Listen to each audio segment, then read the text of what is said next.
All right. Hopefully you guys can hear me.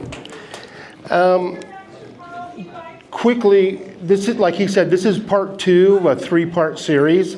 I taught in November on hydrodynamic deposition. And if you guys don't know what that is, all it is how water deposits stuff and works with stuff, and how you find gold in a river, because rivers have water.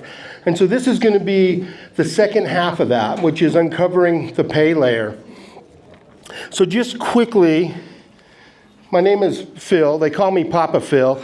And I got that nickname when I was down in Dominican Republic doing, I do a lot of mission work. And I was out there building schools and churches, and the kids just kind of did that. Now my grandkids call me that. So anyways, you don't have to call me Papa Phil. Philip works.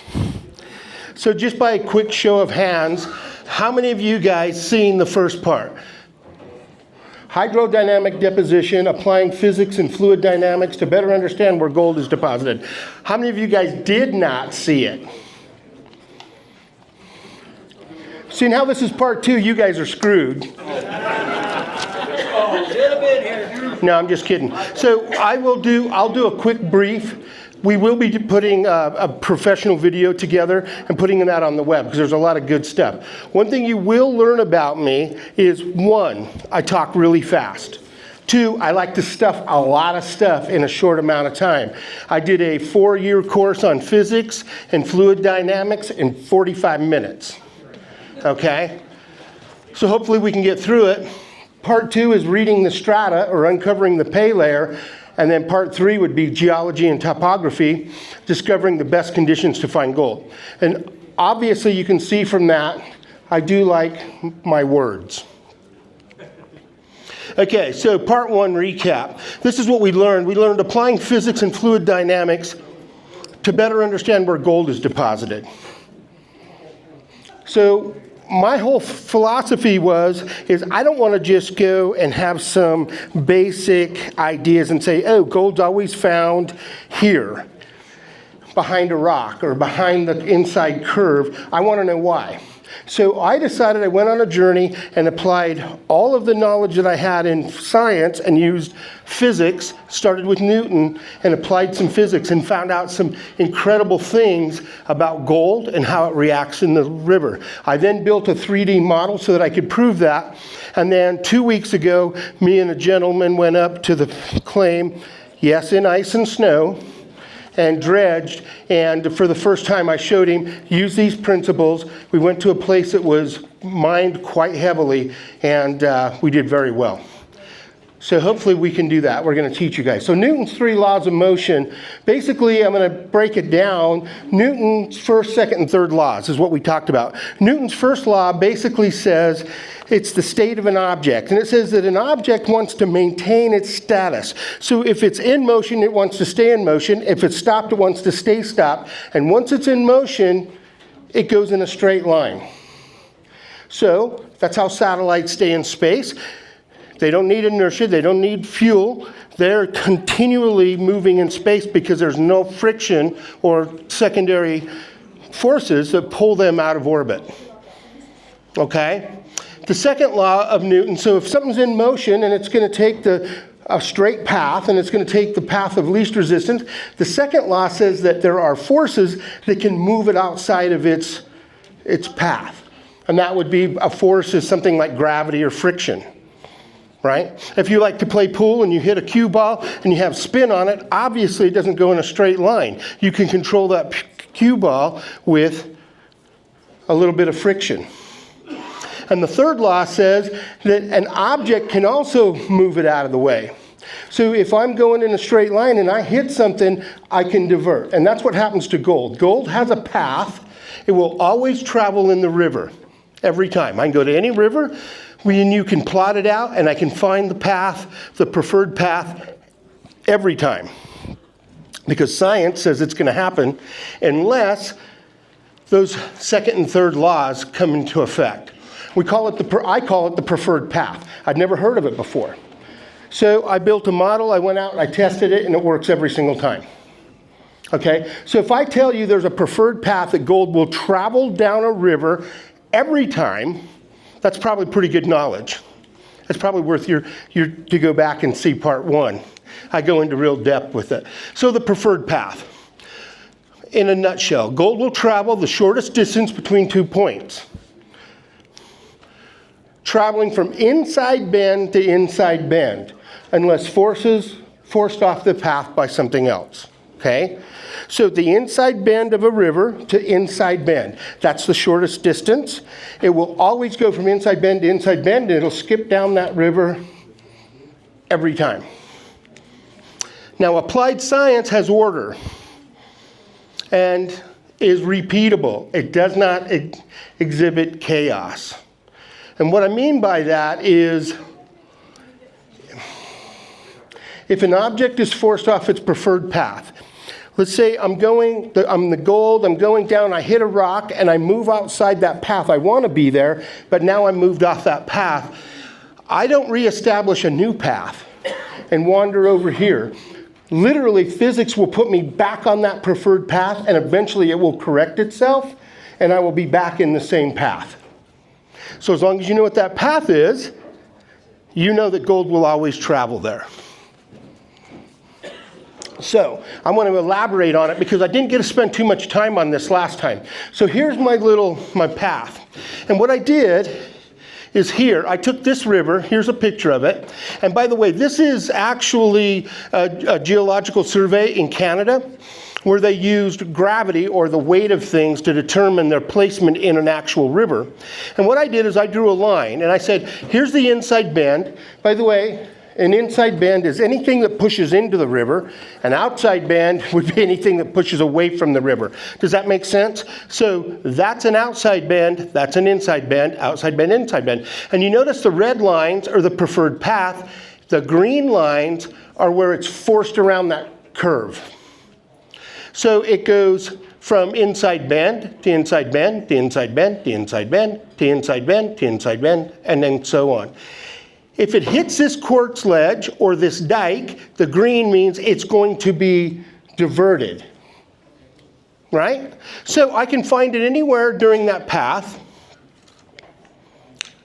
And down here you actually see the galena, which is the heaviest mineral, then garnet sand, then quartz is the finest, how it actually stratifies. And we're going to talk about that later, how they're layered and they're separate. But you notice inside bend, as it travels from this inside bend to this inside bend, it drops out, and then it drops out, and it drops out. And so gold actually wants to move along that path. Okay. We can test the theory. Hopefully we can test the theory. We will see. So in the theory, if I turn on the river, and hopefully we can get this to work. It was not working great. There we go. Matt, do you want to help me with that while I throw sand and fun stuff in here? Just take a picture of the river. I want to actually show that if I put sand in here, it's going to make a line, and it's going to go from inside bend to inside bend. And you don't want me working the camera. I think last time I got everybody sick. I'm not much better. So we're just going to put some black sand in there, and we're going to let it do its thing. And you're going to see, first of all, here, we're at the inside bend. It's going to come around, and it's going to go to this inside bend. Let's turn on the water flow. I love this thing. There you go. And you can see where it's making a trail. And even if I go in and do chaos and mess this up, what happens is it immediately goes back to the line. And you can see it going, and it follows a path unless these rocks and stuff divert it. And here it is coming around that bend and drops out. So I'm going to shut that off real quick. Now you keep the camera rolling, and that way you guys can see that line. And you notice that it comes here, it draws a line down that river, and it will always follow that path. So if me and you go out to the river, and we stand in the river, and I'm standing in an inside bend, and I point to another inside bend, I know the gold's going to go from where I'm at to that inside bend every single time. Even if I create chaos and move it outside of its, what I just did, messed it up, it came back because the laws of physics are going to push it to there. Does that make sense? Okay, there you go. Now,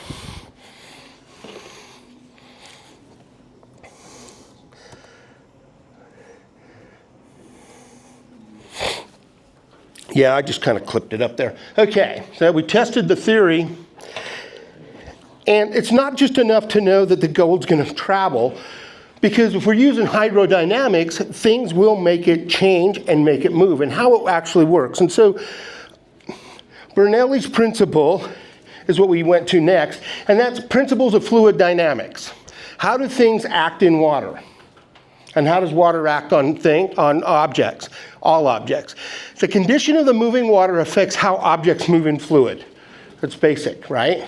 So the condition of the water will depict how it works, how it acts in that water. The gold stuff is the good stuff. Fast water moves gold. Slow water deposits gold. So if I can tell you that there's a line, preferred path, and I can show you where there's slow moving water and it interacts with that path, that's where gold's going to be. Okay, that's pretty cool. So let's kind of look through that. And why? Pressure change with velocity in a fluid. Force changes. So the faster the water is, the more force. Volume of water is constant and does not change. Okay, if I have a pipe that's this big, and in 1 foot of that pipe, I push in a gallon of water. 1 gallon per minute, okay? Gallons per minute is what we're talking about. Coming out of that pipe has to be 1 gallon per minute, no matter how big that nozzle is. The reason is, if it didn't, it'd be like a balloon. It would blow up and have a catastrophic failure and explode. But that's not what happens. In fact, if I constrict that nozzle, the only thing that can happen is that water has to move faster. Right? The volume doesn't change, but the pressure changes. So, if you're at home and you got gum on the sidewalk and you take your hose out and you just drizzle it on, it ain't gonna do nothing. What do? We put our thumb on there, we restrict that water, we get that flow going, and we blast that gum off, right? As a child, I thought I could fill up buckets faster, right? If you do that, but you can't. The flow stays the same, but you do change the pressure. And that's important on how it pushes stuff around in the water. Velocity is linked to pressure, pressure is linked to velocity. That's it. So the faster the water is, the more pressure it has. The slower it is, the less pressure it has. And these are all just, this is just a wrap up from last time. Okay, applied science. A lot of you guys asked me about my rocks. Here's my rocks. They're regular rocks. There's nothing special about them. But if you think about it like this, the force that it takes to move all of these rocks is a pretty good sized force. When I slow the flow, this one no longer moves, but these ones will. And if I slow the flow more, it will only push this rock. That's what Bernoulli's principle is about. Pretty simple. Okay. And it's related to the speed of the current. Okay. At a fast rate, there's enough force to move all of the objects, just like I said. You slow it, nothing moves. Okay, so a river in action. In a river, we get all kinds of things that slow the flow. If we know that the volume stays the same, there are principles in the river that can change that flow. For instance, if it has a smooth bottom, it might move faster. If it has a rough bottom, friction is going to cause it to slow down. If it goes around a bend, it speeds up or slows down. Here's why. If I want to move this from here to here, right? This stays the same, it's volume. The volume stays the same. But this is an inside bend, this is an outside bend. It only has to travel this far. This has to travel this far, and they get there at the same time. The only way that works is this has to go faster. It's the same thing as a bicycle gear. So what that means is if I have an inside bend on a river, it's going to go slower on the inside bend and faster on the outside bend. Is that important? Yes, because when the flow slows, it drops the gold. When it picks up the gold. So inside bends are a great place to look for gold. If you look at my little model, you'll see that our deposits are just that. And we've got several different, let's see here, if I'll get this back up. I think it's that. Oh boy. Okay. There we go. Okay, you notice how it's all here. Oh, here's an inside bend. Do you notice how it built up here? You guys can see that? And then it tails off here. Okay, then it sits at this sandbar here and tails off. Same thing here, inside bend, out back of the back side of the inside bend. This is the head of a sandbar. This would be the tail. That's where gold's going to be deposited. Okay. We have other things like waterfalls, rocks. I'll explain that in a minute. Tributary coming in, sandbars. So there are other things at play that change that dynamics and that will change the flow of water. Okay.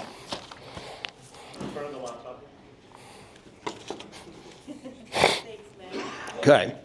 Sand and gravel bars, waterfalls, boulders, obstacles. We went over that. Bedrock cracks and crevices and confluences, which is a confluence is just another river that goes into it. Okay? So these are zones where the flow slows. And I'm actually going to go back to that because I really want you guys to see this. So if I turn on the river and go back to this.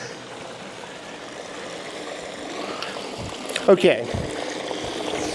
Can you guys see where the water's higher here and less here? If the water's constricted, it's going to speed up, just like that nozzle, right? And you know, when this spreads out, there's more area for the water to go, so it's going to slow down right here. And you can see it. It's real shallow. Notice it speeds here.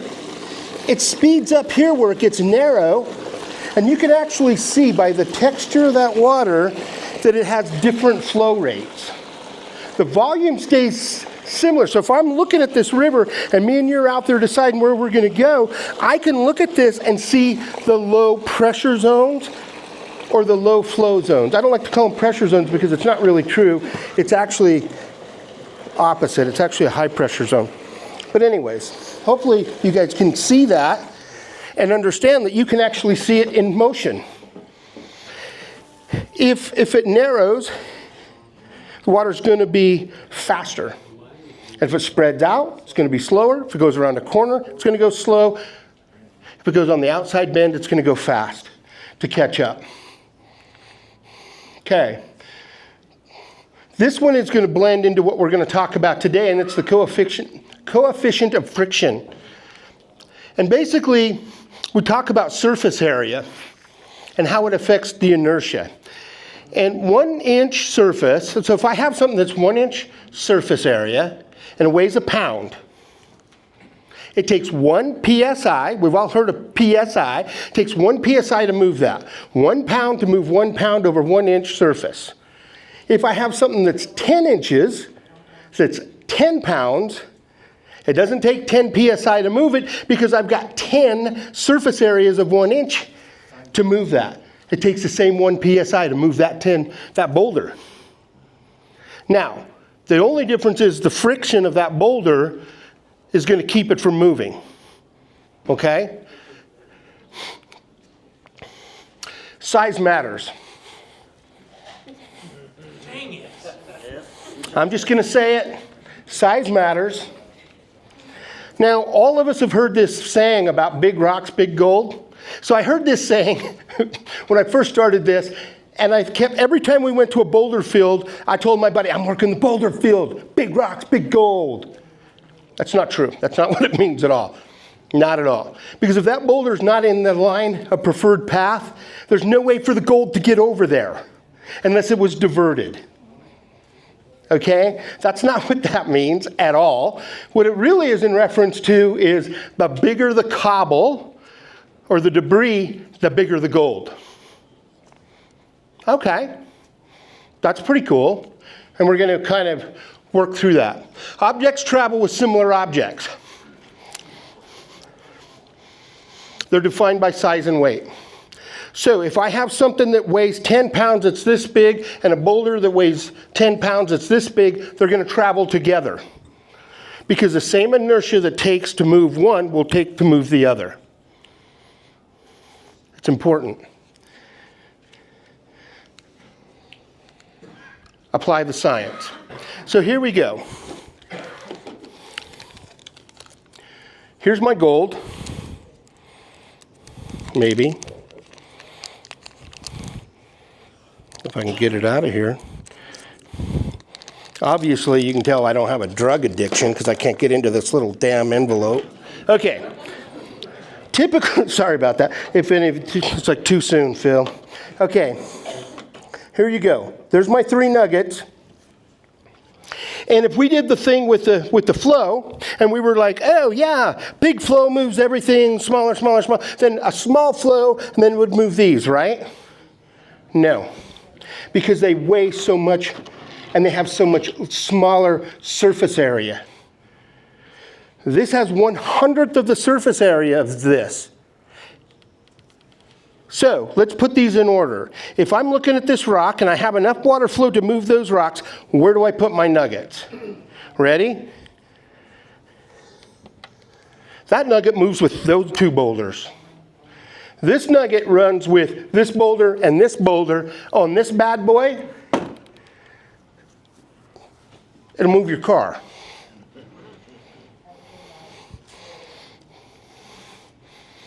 So if we're looking for this, we're looking for this.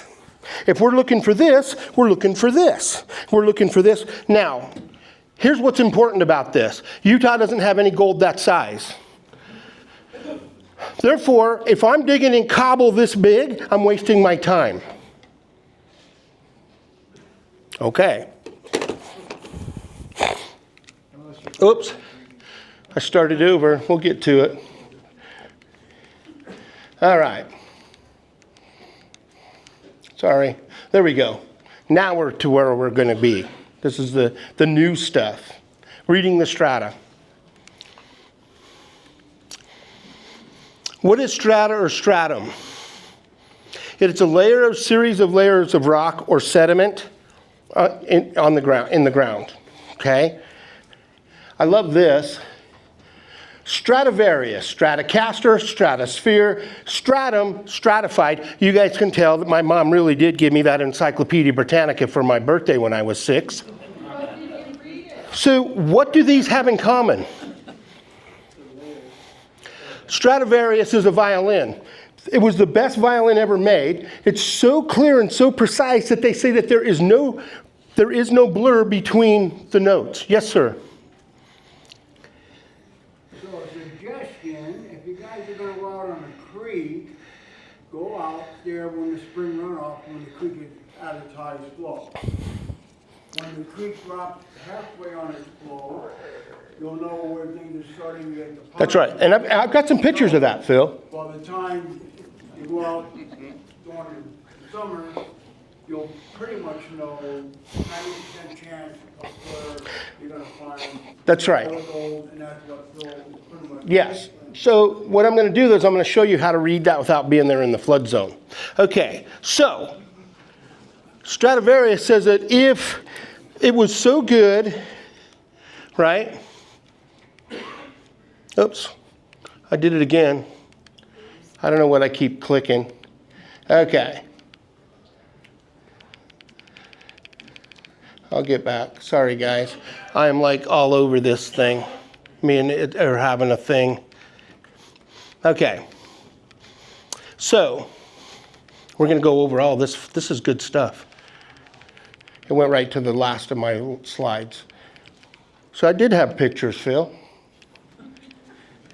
Okay. So a Stradivarius was basically an instrument that is so precise that the notes are clear enough that they actually stack. They can stratify. Stratocaster is an electric guitar that kind of stole that name and said, hey, I'm doing it too. The stratosphere is the layering of our atmosphere, and a stratus is what the Earth is actually made up of a strata. I'll get to there. It's close. Oh, I'm going forward. No wonder why. I have no idea what I'm doing. Thank God I'm volunteer. They don't pay me because I'd have to give them back that check. Okay. So, we talk about the Earth's core. Here we go. The Earth is made up of stratum, layers of rock, magma, water, etc. The Earth's outer strata or crust is known, as we know it, as bedrock. I bet you didn't know that. That the bedrock that we're looking for when we're doing gold panning is actually the Earth's crust. All right, so it's no special, there you go. Inner core, outer core, D layer, lower mantle, transition zone, upper mantle crust. That crust is actually our bedrock. That's what holds a lot of gold. An alluvial deposit, riverbeds. So that's, alluvial means anything that's in a river deposited by water. Objects of the same size or weight travel and get deposited together, just like we said. So these, because they weigh and have the same force, are going to travel together. The size of particles deposited in riverbeds depends on the speed of flow. If the river flow is strong, only large cobble-type material can be deposited. However, two other factors are at play with weight and size. Because it's not just enough to know that it goes here and there's low spots that it's going to fall in. There's actually laws that say there's two other factors. And here they are. Displacement. And displacement is when you have two objects on top of each other and they weigh different amounts. The lighter object will always rise to the top and displace the heavier object. You would think that if this was this, it's the heavier rock that pushes this out of the way, but it's not the truth. If it was that way, we would have the playground bully physics, and it would just be stuck there. And they'll get the big kid on you, right? What happens is it's more like a ball under the water. It forces its way up, and the void that when it moves displaces. That water fills in that void, even though the water is denser and heavier.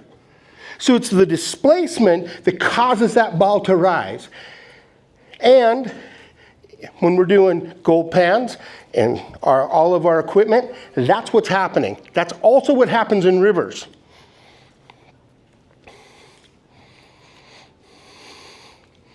Okay.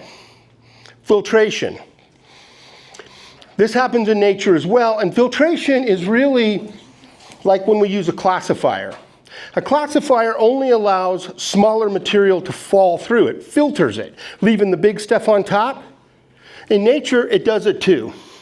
In fact, I'll pass these around. You guys can have fun with these in a minute.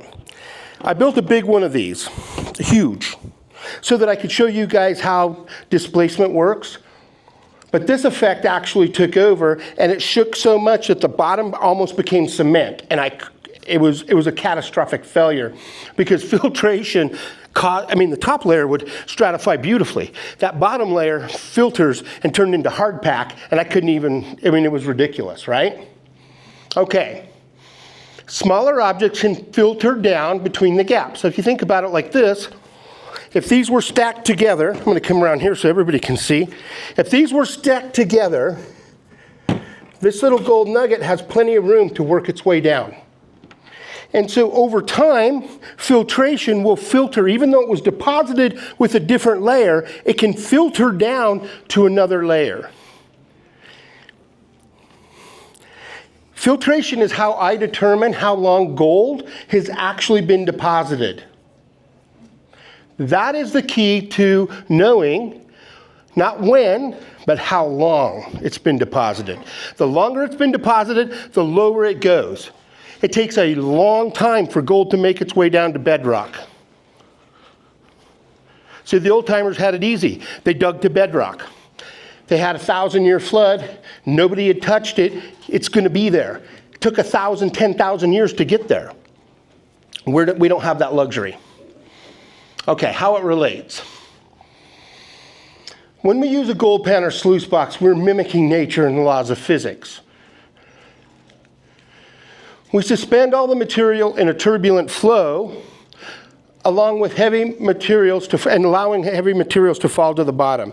So when you're working your pan, the idea is to get it to liquefy or stratify, and then the small or the heavy stuff falls down, and then we wash off the light stuff. Same thing happens in your sluice box. If you're watching your sluice box and your runs and your ripples no longer turning and churning and dancing, they're compacted and there's no gold can penetrate. So that's actually what's happening, okay? And hopefully all that's left is gold. But this is exactly why you should classify your material first. Think about this for a minute. We sift all material by size, not by weight, right? So if I classified everything down, because I'm looking for this, and everything in there is this size, right? Then a couple things happen. First, this is the heaviest, so it will be deposited first. It isn't competing. It's displacing the lighter material, just like that ball, right? And our gold is not competing with objects of the same size. So I have a sluice run, and I've got a big rock in there that's competing with my little gold. There's nowhere for that gold cannot displace it. It cannot move it. And what does the gold do? It bypasses it and goes out of your box. So if everything that I classify by size, not by weight, it's easy for the heaviest things to fall to the bottom. Think about that, right? Because it happens in nature. Okay. Even though this was not about that, I thought I'd throw it in. Alluvial strata. Alluvial stratification, materials deposited in running water in a stream, can be both vertical separations and horizontal separations. We're getting to the real meat and potatoes here. An example of this would be a sandbar. So this is horizontal strata. Horizontal is on one single plane. It's material spread out over a plane. That's what a sandbar is, correct? Or across a landscape. So when you're in Arizona, you're looking for strata as well, even though you're in a big field. And you may not be able to see it. I got some cool photos. Now this is the separation and spreading out of material across the same plane. Reading the gravel bar. So now I'm at the river. I know the gold's going to travel here. I know some spots that it might fall out. So let's combine it. Gold and bigger boulders fall out first at the head of the gravel bar. Remember I showed you here? The head is up at the, so the water's going this way, the head is upstream, the tail is downstream. It will actually look like that. It'll be bulbous here and thin out as it gets down. Gold and bigger boulders fall out first. All right, that's pretty much something golden. Bigger gold and boulders will always be next to fast moving water, because they can't travel in the medium water. They have to have fast water to get there. So they will always be against the fastest moving water. So if the water's cruising, you'll notice that you'll have a line, a departation of larger boulders, and they'll get smaller as they move into the shore. If they're not, maybe you're doing some tailings. We'll talk about that. Okay? Erosion happens on the outside of a band and deposited on the inside. Many, many times I've been up with guys and that outer bank looks so good and it's exposed and they can see layers and they're like, ooh. I'm like, dude, it is eroding that from that outside bend and putting it into this inside bend. You work that, I'm gonna work where it deposited it. Okay? That's a killer. Look for stratification. I got some pictures. We're gonna look at the stratification. If we're not getting natural stratification, when I'm looking at a river or a sandbar, gravel bar, and I don't see big gravel or big boulders, cobble, medium, small sand, and I don't see that stratification, I'm in the wrong spot. So I'm going to go to where the gold wants to go. I'm going to go to the low spots. I'm going to look what else was deposited. And that's how I know where my gold is. So here's a sandbar. We've got water that's flowing this direction.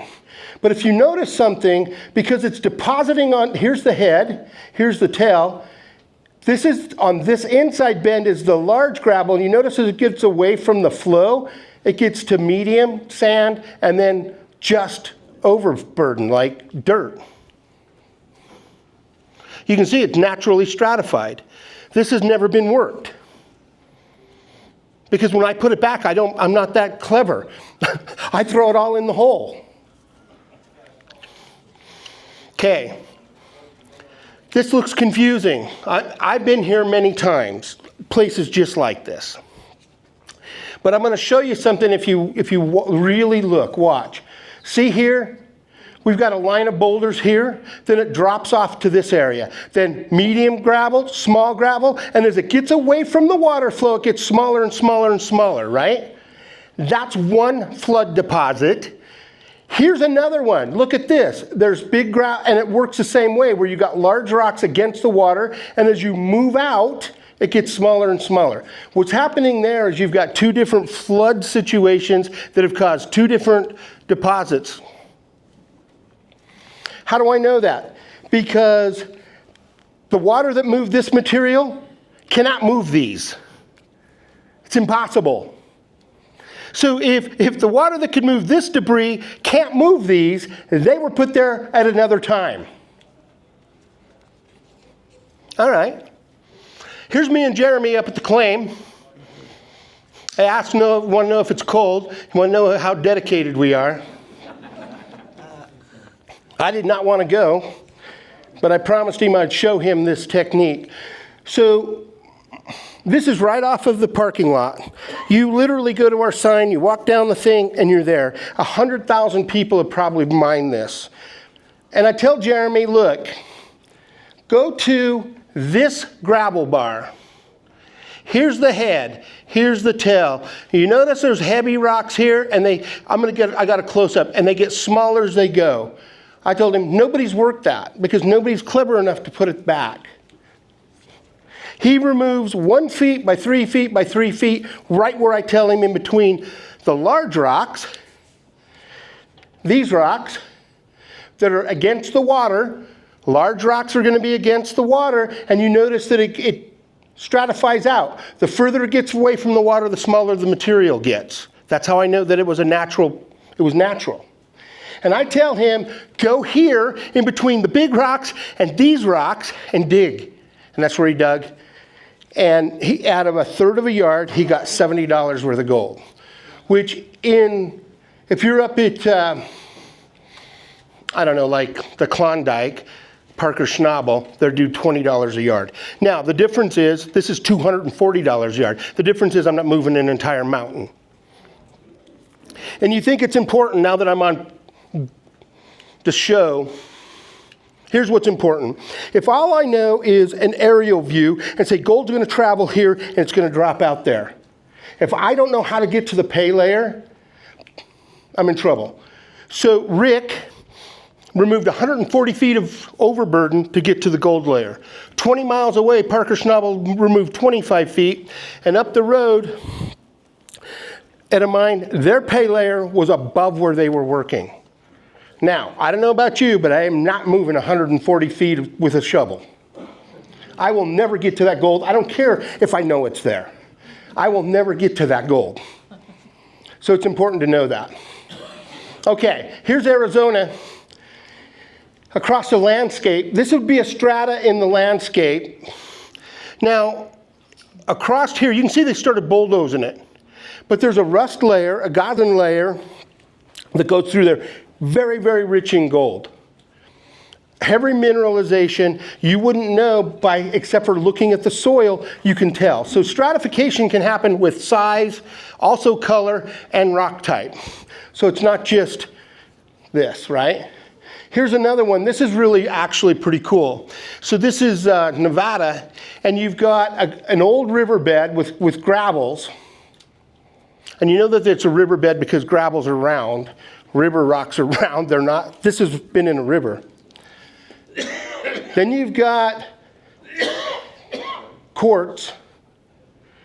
Then you've got another layer.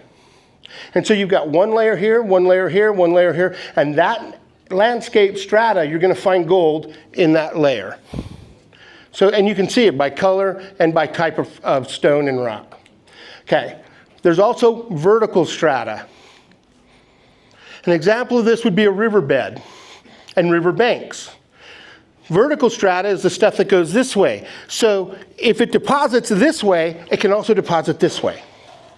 This is an example. So I'm going to just kind of pass this around. And you want to know why the sand doesn't just mix up. You can just kind of mess with it. Hopefully it doesn't take your attention too much.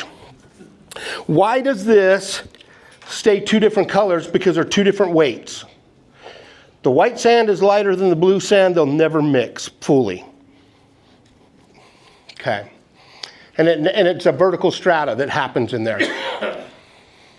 This is the layering of materials. So when we're going to read a riverbank now, we read a gravel bar. Let's read a riverbank.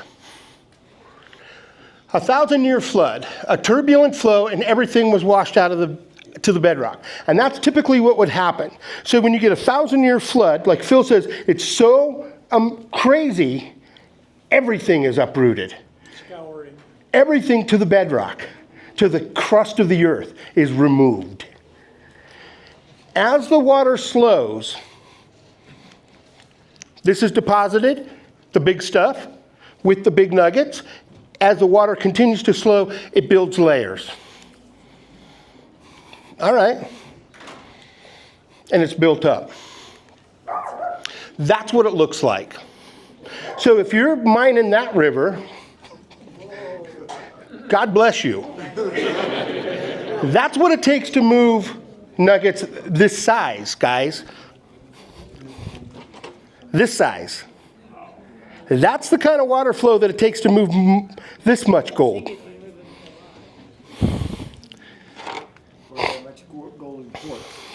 That's right. Now notice, it's eroding the outside bend. Doesn't matter if it's man-made or natural. It's eroding the outside bend, and notice it's depositing it on the inside. Look at the size of those boulders.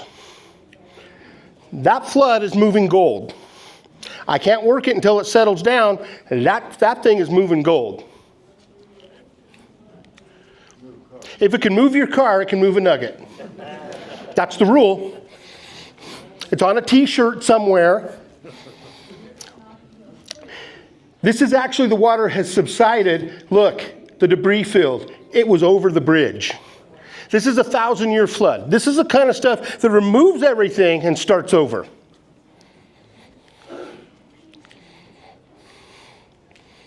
Okay. I love this. So when we have multiple layers of strata that are stacked or banded, each band represents a new flood. So if we can expose it, I can show you there's a flood, there was a flood, there was a flood. So that might have been a 60, and I'm going to kind of explain that. I'm going to show it to you, okay? Example. Let's say there's a massive flood 1,000 years ago, just like the one we just did, and the first layer of gold and sediment are deposited. Then 100 years ago, the old-timers mined it all out. Every 20 years, this isn't one of those math questions, by the way, there was a large and mild flood that continues every 20 years for 5 years. I mean, 5 times, right? Until you show up to claim your gold. this is what we should expect to see. We should expect to see 5 distinct bands of layered strata. Each flood has deposited its own layer. If I have a bank and I can see 5 layers, I can tell you by going back in history, this flood happened 2 years ago, this flood happened 20 years ago, this flood happened 40 years ago, this flood happened 60 years ago. It's important because if I know that, there is gold there even though it was mined out 100 years ago. When people talk about flood gold, all gold is flood gold. Stay off those YouTube channels. Guys, when you see those guys digging up nuggets this big, and it takes them forever and they're chipping away, if that gold is not in boulders this big, it's a lie. It couldn't have been deposited there. It would have to move. I showed you. Those videos are a lie. And you can tell just by the strata that they're digging them out of.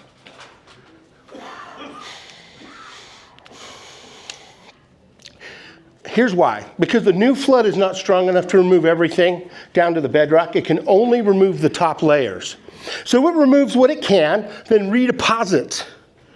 Then the next flood comes and maybe washes off the sand and the small rocks, but it doesn't have enough volume to get it all, and then it deposits. Okay? As this continues, the top layers put pressure on the bottom layers. And that whole thing that I showed you earlier about filtration, the gold and the sand filters down to those bottom layers till it's impassable, and it becomes hard. We call it false bedrock. I've been in rivers where you're digging down, you get down to a layer and it looks like cement, and you can't get that stuff up. That's the beginning of a new flood layer. Each flood layer could have its own deposit. Doesn't have to, but it could. We call it false bedrock sometimes. Clay will also happen in these layers. And clay is basically when you get feldspar broken down. I can make clay in my backyard by simply taking all of the organic material out of topsoil, and you can make clay.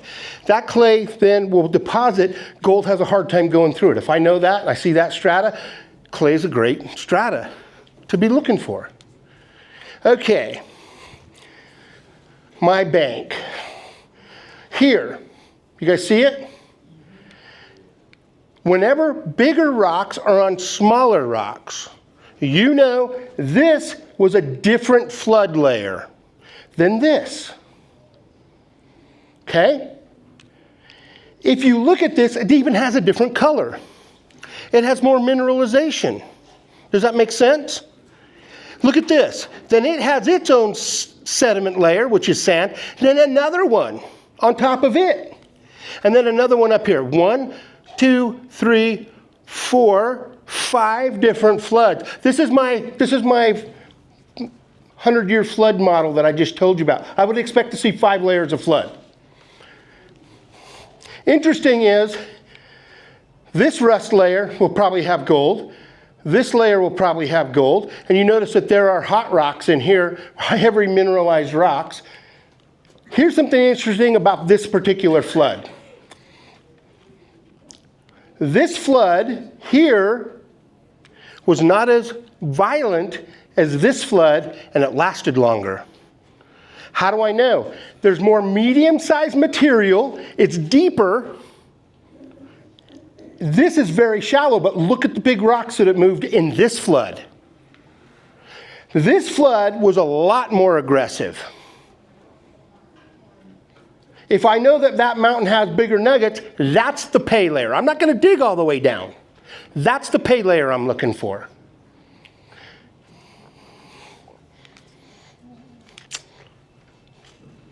So the size of material, color of material, and type of material can identify the strata. Gold rides in on an iron horse. You've heard it. I think it's on a t-shirt.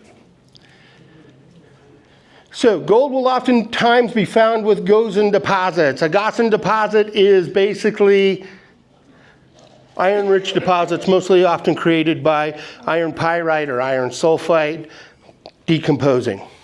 Those layers of rust. Why? Because it's heavier. It likes to travel with its friends. It's going to travel with the heavier material. Okay. Gold will often be found with black sand. It's heavier. It's iron.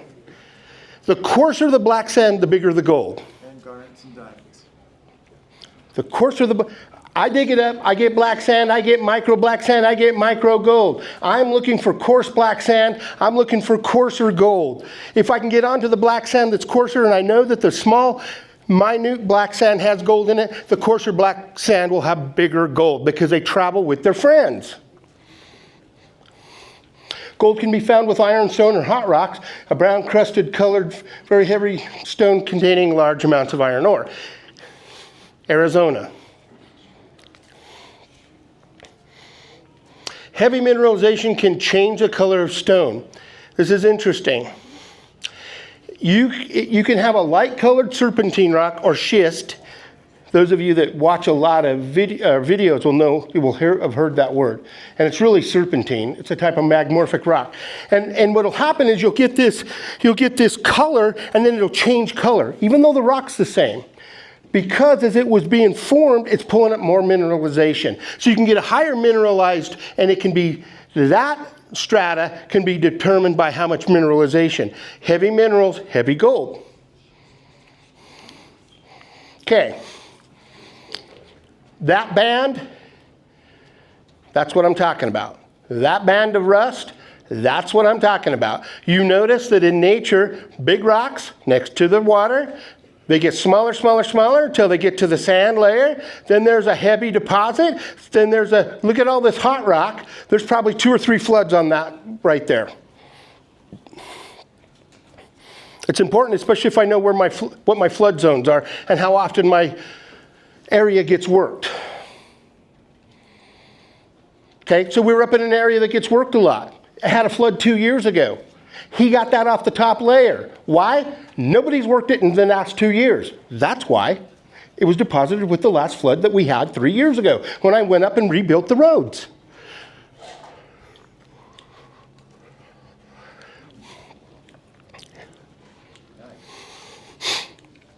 And you've got a quartz vein, some magmorphic, a lot of iron. A massive amount of gold was found in this. This is actually an open pit mine. Massive amount of gold. It's extremely rich. Okay, natural or man-made. If we examine the material, we should see defined layers, material lying flat. Nature doesn't deposit the rock like this. Like this. When I fill in a hole, I put it all in there, including my Slurpee cup. Just kidding. But that's, an indication, right? If it doesn't have flat-laying rocks, you know that it was probably worked. Distinct color bands, I showed you the strata. If you don't see that, if you don't see it in the riverbank, chances are that's tailings or somebody else's workings. You have to have natural strata. Now, I dig up a hole, I leave it, it gets filled in over the next year or two with rocks, which is a natural formation. You dig it up, it looks absolutely natural. It is very difficult, okay? If there was no gold deposited in the flood that put that rock there, that's why we test pan. There is no guarantee. If you find it in the strata that goes this way, and you're in rock this big, you dig down until that rock changes, because it's the same rock 2 feet deep that's that big is where the gold is. Contact zones. When I found out that gold had a preferred path, I discovered this. And this is probably as good, if not better, than the preferred path. I was absolutely dumbfounded about this. Contact zones. The highest concentration of gold will be found in a contact zone. We need to know what they are. If the highest concentration of gold is found in a contact zone, I want to know what it is. Tell us. Where's the contact zone? There's 3 different kinds of contact zones. The flow of water between layers of sediment and hard pack, and geological contact zones. Each one of these are absolutely geologically different. Every one of those has the same thing in common. That's where you find the gold. I'm like, okay, let's figure this out. Contact zones in the flow of water. Contact zone is where fast-moving water meets slower-moving water. It's the contact zone. If I have a channel of fast-moving water next to a channel of slow-moving water, where they touch, the contact zone between the slow and the fast is where the gold falls out. Okay, why? When gold is traveling in fast water and contacts the slower water, it does not immediately fall out. It's not like, it goes into slow motion and makes it through that, woohoo, and then it goes, oh, I don't have enough speed, and dies. It actually doesn't do that. It skips across the slow-moving water and until it loses its inertia. If I see a boulder and I know that there's a low water flow behind it, and it's in my contact zone, I know that gold has passed by it. It's in the preferred path. Yes, sir? 5 minutes. 5 minutes, gotcha. Right? I'm almost done. You would think that the gold is in that. It's not. It actually can be quite a ways away from that rock, because it's skipping along that water. Still hanging out in the fast, but it's kind of ricocheting off. It's ricocheting off. And here's why. A little fun fact. Conservation of momentum. I told you I love this stuff, guys. Conservation of momentum. The principle of conservation of momentum dictates that a stone enters the water. When I'm skipping the water on the rock, it pushes some of the water downwards. The stone forces upward. The force is equal to the hydrodynamic pressure on the stone's on the face, the surface. Exactly what I talked about on Bernoulli's principle. So when it hits that water, the pressure pushes it back, and it skips. That's how you can skip a rock across the water. It's the same thing that happens in that low water zone. Okay, contact zones in sediment. Between the layers of sediment.